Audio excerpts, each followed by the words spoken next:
Hello friends, welcome to ILA classes, the school of competitive exams. ಇವತ್ತು ನಾವು United Nations environment assembly ಅಂದರೆ ವಿಶ್ವಸಂಸ್ಥೆಯ ಪರಿಸರ ಸಭೆಯ ಒಂದು ರೆಸಲ್ಯೂಷನ್ ಬಗ್ಗೆ ತಿಳ್ಕೊಳ್ಳೋಣ.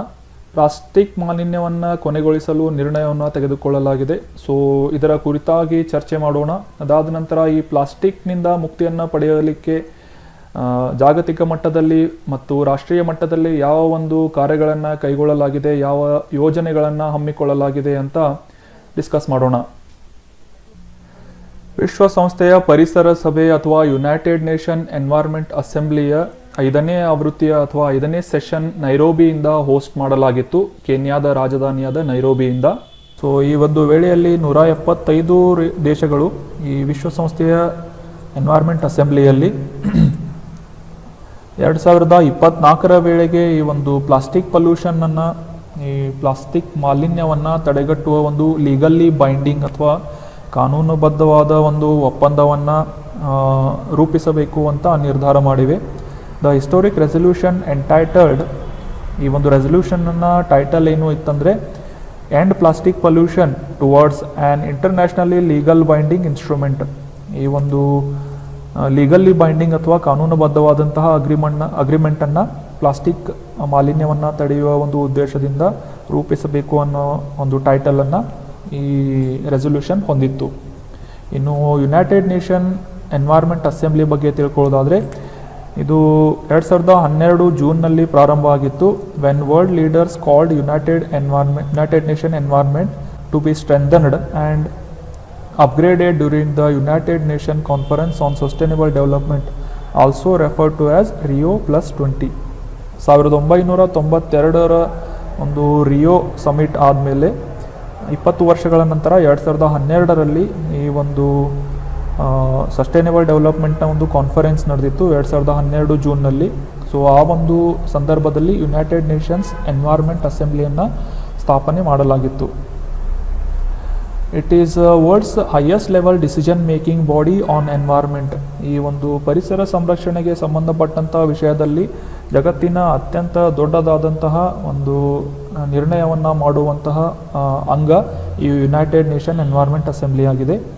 It addresses the critical environmental challenges facing the world today. It meets biennially. ಈ ಒಂದು ಮೀಟಿಂಗ್ 2 ವರ್ಷಗಳಿಗೊಮ್ಮೆ ಅಂದರೆ ಬೈಎನ್ನಿಯಲಿ ನಡೆಯುತ್ತೆ. ಈ ಕ್ರಿಟಿಕಲ್ ಆದಂತಹ ಎನ್ವೈರ್ಮೆಂಟಲ್ ಚಾಲೆಂಜಸ್ ಅಥವಾ ಈ ಒಂದು ಸವಾಲುಗಳನ್ನು ಎದುರಿಸುವ ರೀತಿಯಲ್ಲಿ ಈ ಒಂದು UNEA ಕೆಲಸ ಮಾಡುತ್ತೆ. To set priorities for global environmental policies and develop international environmental law through its resolutions and calls to action. The assembly provides leadership and catalyses intergovernmental action on the environment. ಈ ಒಂದು ರೆಸಲ್ಯೂಷನ್ನ ಮುಖ್ಯ ಹೈಲೈಟ್ಗಳು ಏನು ಅಂತಂದರೆ, the resolution based on 3 initial drafting resolutions from various nations establishes and intergovernmental negotiating committee INC which will begin its work this year, aiming to complete draft legally binding agreement by the end of 2024. 2024 ವೇಳೆಗೆ ಒಂದು ಕಾನೂನುಬದ್ಧವಾದಂತಹ ಅಥವಾ legally binding ಒಪ್ಪಂದ ಅಥವಾ ಅಗ್ರಿಮೆಂಟನ್ನು complete ಮಾಡುವ, ಅದರ ಕರಡನ್ನು complete ಮಾಡುವ ಒಂದು ಗುರಿಯನ್ನು ಈ INC ಹೊಂದಿದೆ. ಇನ್ನು ಈ ಪ್ಲಾಸ್ಟಿಕ್ ಬಗ್ಗೆ ತಿಳ್ಕೊಳ್ಳೋದಾದರೆ, plastic is a synthetic organic polymer. ಈ ಪೆಟ್ರೋಲಿಯಂ ಉತ್ಪನ್ನದಿಂದ ಮಾಡಲಾಗುವಂತಹ ಸಿಂಥೆಟಿಕ್ ಆರ್ಗ್ಯಾನಿಕ್ ಪಾಲಿಮರ್ ಆಗಿದ್ದು ideally suited for wide varieties of application. ಸಾಕಷ್ಟು ರೀತಿಯಾದಂತಹ ಅನ್ವಯಗಳು ಅಥವಾ ಅಪ್ಲಿಕೇಶನ್ಗಳನ್ನು ಈ ಪ್ಲಾಸ್ಟಿಕ್ ಹೊಂದಿದೆ. ಮುಖ್ಯವಾಗಿ ಪ್ಯಾಕೇಜಿಂಗ್ ಮಾಡುವುದರಲ್ಲಿ, ಬಿಲ್ಡಿಂಗ್ ಕನ್ಸ್ಟ್ರಕ್ಷನ್ಸ್ ಮಾಡುವ ಒಂದು ಕ್ಷೇತ್ರದಲ್ಲಿ, ಹೌಸ್ ಹೋಲ್ಡ್ ಆಗಿರ್ಬೋದು, ದಿನನಿತ್ಯದ ಕೆಲಸದಲ್ಲಿ ಆಗಿರ್ಬೋದು, ಸ್ಪೋರ್ಟ್ಸ್ ಇಕ್ವಿಪ್ಮೆಂಟ್ಗಳನ್ನು ತಯಾರು ಮಾಡಲಾಗಿರ್ಬೋದು, ಈ ವಾಹನಗಳ ಒಂದು ಮ್ಯಾನುಫ್ಯಾಕ್ಚರಿಂಗ್ನಲ್ಲಿ, ಎಲೆಕ್ಟ್ರಾನಿಕ್ಸ್, ಅಗ್ರಿಕಲ್ಚರ್ ಅಥವಾ ಕೃಷಿ ಕ್ಷೇತ್ರದಲ್ಲಿ ಪ್ಲಾಸ್ಟಿಕ್ನ ವಿಧವಾದಂತಹ ಅನ್ವಯಗಳು ಅಥವಾ ಅಪ್ಲಿಕೇಶನ್ಗಳನ್ನು ನಾವು ಕಾಣ್ಬೋದು.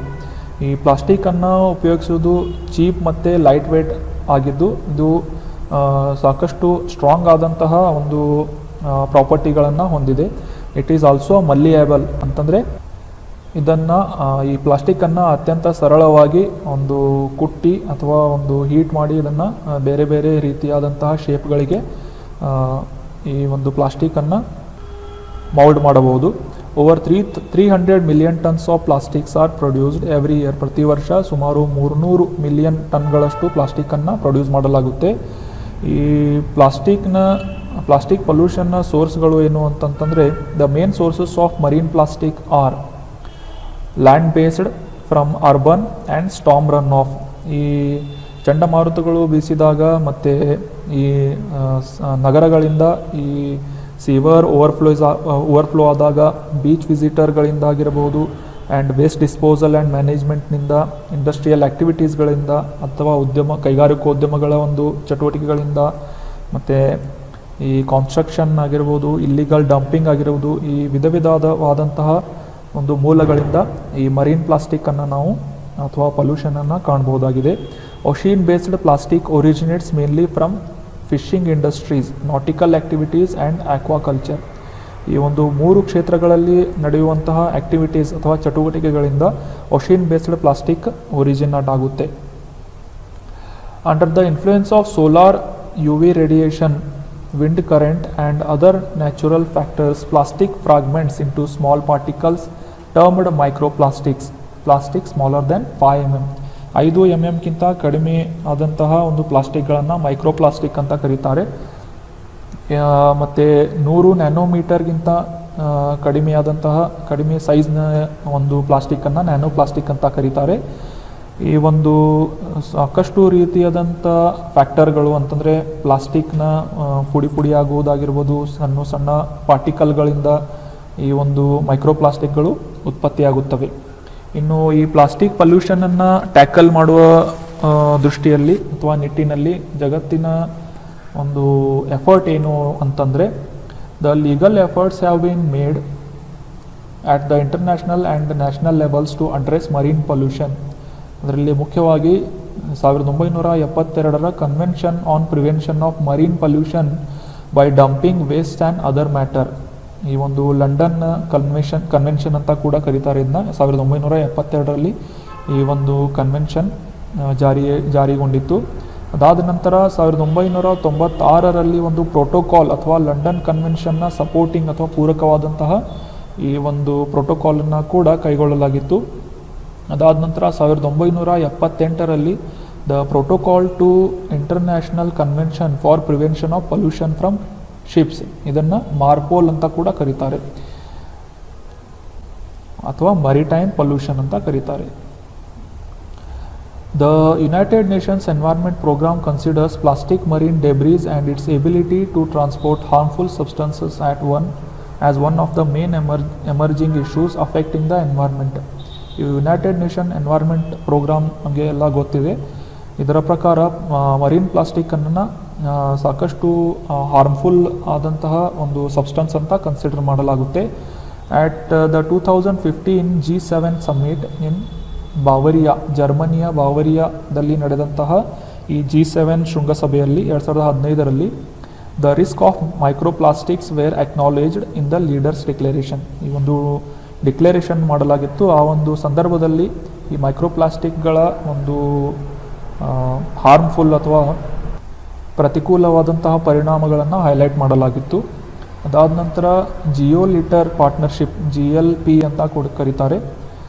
It is a project launched by International Maritime Organization and Food and Agriculture Organization, FAO ಅಂತ ಕರೀತಾರೆ. ಇದು ಯುನೈಟೆಡ್ ನೇಷನ್ನ ಒಂದು ಅಂಗ ಕೂಡ ಆಗಿದೆ. Initial funding from the government of Norway.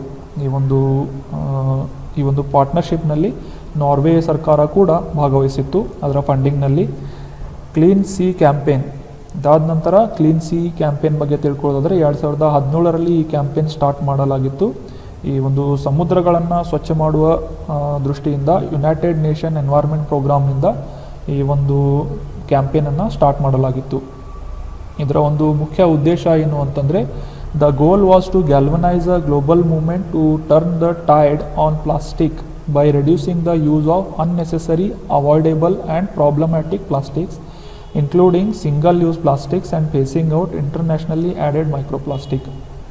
Steps taken by India. ಇನ್ನು ಜಾಗತಿಕ ಮಟ್ಟದ ಒಂದು ಸ್ಟೆಪ್ಸ್ಗಳನ್ನು ನೋಡಿದಾದಮೇಲೆ ಭಾರತದಿಂದ ಕೂಡ ಸಾಕಷ್ಟು ಹೆಜ್ಜೆಗಳನ್ನು ಇಡಲಾಗಿದೆ ಈ ಒಂದು ಪ್ಲಾಸ್ಟಿಕ್ ಮಾಲಿನ್ಯವನ್ನು ತಡೆಗಟ್ಟಲಿಕ್ಕೆ. India has embarked on journey to end plastic pollution by taking sound and effective measures through EPR, ಅಂದರೆ ಎಕ್ಸ್ಟೆಂಡೆಡ್ ಪ್ರೈವೇಟ್ ರೆಸ್ಪಾನ್ಸಿಬಿಲಿಟಿ ಅಂತ, ಪ್ರೊಡ್ಯೂಸರ್ ರೆಸ್ಪಾನ್ಸಿಬಿಲಿಟಿ ಅಂತ EPR ಅಂತ ಕೂಡ ಕರೀತಾರೆ. ಆನ್ ಪ್ಲಾಸ್ಟಿಕ್ ಪ್ಯಾಕೇಜಿಂಗ್, ಈ ಪ್ಲಾಸ್ಟಿಕ್ಕನ್ನು ಪ್ಯಾಕೇಜ್ ಮಾಡಿದಾಗ ಅದನ್ನು ಕಲೆಕ್ಟ್ ಮಾಡಿ ಮತ್ತೆ ಒಂದು ಪ್ರೋಸೆಸ್ ಮಾಡಿಸಿ ಅದನ್ನು ಮ್ಯಾನೇಜ್ ಮಾಡುವುದು ಕೂಡ ಆ ಒಂದು ಮ್ಯಾನುಫ್ಯಾಕ್ಚರ್ ಮಾಡಿದಂತಹ ಕಂಪನಿಗಳ ಒಂದು ಜವಾಬ್ದಾರಿ ಆಗಿರುತ್ತದೆ. ಅದನ್ನು ಎಕ್ಸ್ಟೆಂಡೆಡ್ ಪ್ರೊಡ್ಯೂಸರ್ಸ್ ರೆಸ್ಪಾನ್ಸಿಬಿಲಿಟಿ ಅಂತ ಕರೀತಾರೆ, EPR ಅಂತ. The putting ban on single use plastics items having low utility and high littering potential. ಈ ಸಿಂಗಲ್ ಯೂಸ್ ಪ್ಲಾಸ್ಟಿಕ್ಗಳನ್ನು ಬ್ಯಾನ್ ಮಾಡುವ ಉದ್ದೇಶದಿಂದ ಕೂಡ ಸಾಕಷ್ಟು ಕ್ರಮಗಳನ್ನು ಕೈಗೊಳ್ಳಲಾಗಿದೆ. The plastic waste management rules 2016 clearly stipulate that urban local bodies should ban less than 50 micron thick plastic bags. 50 ಮೈಕ್ರಾನ್ಗಿಂತ ಕಡಿಮೆ ಇರುವಂತಹ ಪ್ಲಾಸ್ಟಿಕ್ಗಳನ್ನು ಬ್ಯಾನ್ ಮಾಡುವ ಒಂದು ಪ್ಲಾಸ್ಟಿಕ್ ವೇಸ್ಟ್ ಮ್ಯಾನೇಜ್ಮೆಂಟ್ ರೂಲನ್ನು 2016ರಲ್ಲಿ ತರಲಾಗಿತ್ತು.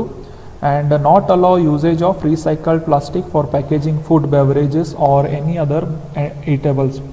ಆಹಾರ ಪದಾರ್ಥಗಳನ್ನು ಪ್ಯಾಕ್ ಮಾಡುವ ಒಂದು ಪ್ಲಾಸ್ಟಿಕ್ಕನ್ನು, ಈ ರೀಸೈಕಲ್ ಮಾಡಿದಂತಹ ಪ್ಲಾಸ್ಟಿಕ್ಗಳನ್ನು ಬಳಸಬಾರ್ದು ಅಂತ ಕೂಡ ಈ ಒಂದು ರೂಲ್ಸ್ ಹೇಳುತ್ತೆ. The rules also require that local bodies should provide separate collection, storage and processing of plastic waste in their areas. ಈ ಮಹಾನಗರ ಪಾಲಿಕೆಗಳಲ್ಲಿ ಕಲೆಕ್ಟ್ ಮಾಡುವಂತಹ ಸಂದರ್ಭದಲ್ಲಿ, ವೇಸ್ಟನ್ನು ಕಲೆಕ್ಟ್ ಮಾಡುವ ಸಂದರ್ಭದಲ್ಲಿ ಅವುಗಳನ್ನು ಸಪ್ರೇಟ್ ಆದಂತಹ ಒಂದು ರೀತಿಯಲ್ಲಿ ಕಲೆಕ್ಟ್ ಮಾಡಬೇಕು. ಫಾರ್ ಎಕ್ಸಾಂಪಲ್, ನಮ್ಮ ಮಹಾನಗರ ಪಾಲಿಕೆಯಿಂದ ಬರುವಂತಹ ತ್ಯಾಜ್ಯವನ್ನು ಕಲೆಕ್ಟ್ ಮಾಡುವಂಥ ಗಾಡಿ ಏನಿರುತ್ತೆ ಅದರಲ್ಲಿ ಹಸಿ ತ್ಯಾಜ್ಯ, ಒಣ ತ್ಯಾಜ್ಯ ಅಂತ ಸಪ್ರೇಟಾಗಿ ಒಂದು ವೇಸ್ಟ್ಗಳನ್ನು ಕಲೆಕ್ಟ್ ಮಾಡುತ್ತಾರೆ. The government has set an ambitious target of eliminating single-use plastic by 2022. 2022ರ ವೇಳೆಗೆ ಸಿಂಗಲ್ ಯೂಸ್ ಪ್ಲಾಸ್ಟಿಕ್, ಒಂದು ಸಾರಿ ಯೂಸ್ ಮಾಡಿ ವೇಸ್ಟ್ ಆಗುವಂತಹ ಪ್ಲಾಸ್ಟಿಕ್ಕನ್ನು ಕಂಪ್ಲೀಟಾಗಿ ಎಲಿಮಿನೇಟ್ ಮಾಡುವ ಒಂದು ಟಾರ್ಗೆಟನ್ನು 2022ರ ಒಂದು ಟಾರ್ಗೆಟನ್ನು ನಮ್ಮ ಸರ್ಕಾರ ಹೊಂದಿದೆ. ಇಂಡಿಯಾ ಈಸ್ ಸಿಗ್ನೇಟರಿ ಟು ಮಾರ್ಪೋಲ್, ಆಗಲೇ ಡಿಸ್ಕಸ್ ಮಾಡಿದ ಹಾಗೆ international convention on prevention of marine pollution, ಇದರ ಶಾರ್ಟ್ ಫಾರ್ಮ್ ಮಾರ್ಪೋಲ್ ಆಗಿದೆ. ಇದರ ಒಂದು ಸಿಗ್ನೇಟರಿ ಕೂಡ ಅಥವಾ ಈ ಒಂದು ಅಗ್ರಿಮೆಂಟ್ಗೆ ಭಾರತ ಕೂಡ ಸಹಿ ಹಾಕಿದೆ. The centre has also recently issued fresh guidelines for manufacturers, brand owners, importers of plastic, making it mandatory to recycle and has drawn up a pathway to incorporate the large informal sector which is involved in plastic recycling. ಈ plastic recycling ಮಾಡುವಂತಹ ದೃಷ್ಟಿಯಲ್ಲಿ ಸಾಕಷ್ಟು informal ಸೆಕ್ಟರ್ಗಳನ್ನು ನಾವು ನೋಡ್ಬೋದು. ಈ ಕಚರಾ collect ಮಾಡುವಂತಹ ವ್ಯಕ್ತಿಗಳಾಗಿರ್ಬೋದು, ಆ ಒಂದು ಕಲೆಕ್ಟ್ ಮಾಡುವಂತಹ ಒಂದು ಗೋಡೌನ್ ಆಗಿರ್ಬೋದು, ಅವು ಇನ್ಫಾರ್ಮಲ್ ಸೆಕ್ಟರ್ನಲ್ಲಿ ಬರುತ್ತವೆ. ಈ ಒಂದು ಕ್ಷೇತ್ರ ಏನಿದೆ ಇದು ಸರ್ಕ್ಯುಲರ್ ಎಕನಾಮಿಗೆ ಕೂಡ ಸಹಾಯವನ್ನು ಮಾಡುತ್ತೆ. ಇಂಡಿಯನ್ ಪ್ಲಾಸ್ಟಿಕ್ ಚಾಲೆಂಜ್ ಹ್ಯಾಕಥಾನ್ 2021 ಕೂಡ 2021ರಲ್ಲಿ ಲಾಂಚ್ ಆಗಿತ್ತು. ಇದು ಒಂದು ಯುನೀಕ್ ಆದಂತಹ ಕಾಂಪಿಟೇಷನ್ ಆಗಿದ್ದು upon startups, entrepreneurs and students of higher education institute to develop innovative solution to mitigate plastic pollution and develop alternatives to single use plastic. ಈ single use plastic ಮತ್ತು ಪ್ಲಾಸ್ಟಿಕ್ನ ಒಂದು ಆಲ್ಟರ್ನೇಟ್ ಆದಂತಹ ವಸ್ತುಗಳನ್ನು ಪ್ರೊಡ್ಯೂಸ್ ಮಾಡುವ ಒಂದು ಅನ್ವೇಷಣೆ ಮಾಡುವ ಒಂದು ದೃಷ್ಟಿಯಲ್ಲಿ ಈ ಒಂದು ಇಂಡಿಯಾ ಪ್ಲಾಸ್ಟಿಕ್ ಚಾಲೆಂಜ್ ಹ್ಯಾಕಥಾನನ್ನು ಲಾಂಚ್ ಮಾಡಲಾಗಿತ್ತು. ಹೊಸ ಉದ್ಯಮಿಗಳಿಗೆ ಈ ಒಂದು ಹೊಸ ಅವಕಾಶವನ್ನು, ಪ್ಲಾಸ್ಟಿಕ್ ಪೊಲ್ಯೂಷನನ್ನು ತಡೆಗಟ್ಟುವ ಒಂದು ದೃಷ್ಟಿಯಲ್ಲಿ ಈ ಹ್ಯಾಕಥಾನನ್ನು ನಡೆಸಲಾಗಿತ್ತು. ಇನ್ನೂ ಸಾಕಷ್ಟು ಹೆಜ್ಜೆಗಳನ್ನು ಭಾರತ ಸರ್ಕಾರ ಕೈಗೊಂಡಿದ್ದು, ಅದರಲ್ಲಿ ಮುಖ್ಯವಾಗಿ ಸ್ವಚ್ಛ ಭಾರತ್ ಮಿಷನ್ ಆಗಿರ್ಬೋದು, ಇಂಡಿಯಾ ಪ್ಲಾಸ್ಟಿಕ್ಸ್ ಪ್ಯಾಕ್ಟ್ ಆಗಿರ್ಬೋದು, ಪ್ರಾಜೆಕ್ಟ್ ರೀಪ್ಲ್ಯಾನ್ ಆಗಿರ್ಬೋದು, ಅನ್ಪ್ಲಾಸ್ಟಿಕ್ ಕಲೆಕ್ಟಿವ್, ಗೋ ಲೀಟರ್ ಪಾರ್ಟ್ನರ್ಶಿಪ್ ಪ್ರಾಜೆಕ್ಟ್, ಇವು ಈ ಒಂದು ಪ್ಲಾಸ್ಟಿಕ್ನ ಒಂದು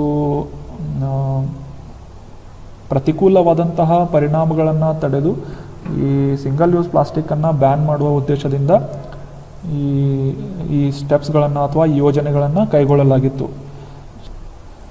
so that was all about today's discussion friends. Thank you so much for joining the discussion. ಈ ನಮ್ಮ ಆರ್ಟಿಕಲ್ಗಳ PDF ನಮ್ಮ ಟೆಲಿಗ್ರಾಮ್ ಚಾನಲ್ ILA ಕ್ಲಾಸಸ್ನಲ್ಲಿ ಅವೈಲೇಬಲ್ ಆಗಿರುತ್ತೆ. ನೀವು ಅಲ್ಲಿಂದ ಡೌನ್ಲೋಡ್ ಮಾಡಿಕೊಂಡು PDFಗಳನ್ನು ಅಥವಾ ನೋಟ್ಸನ್ನು ರಿವೈಸ್ ಮಾಡ್ಬೋದು. Thank you so much for joining. Have a nice day.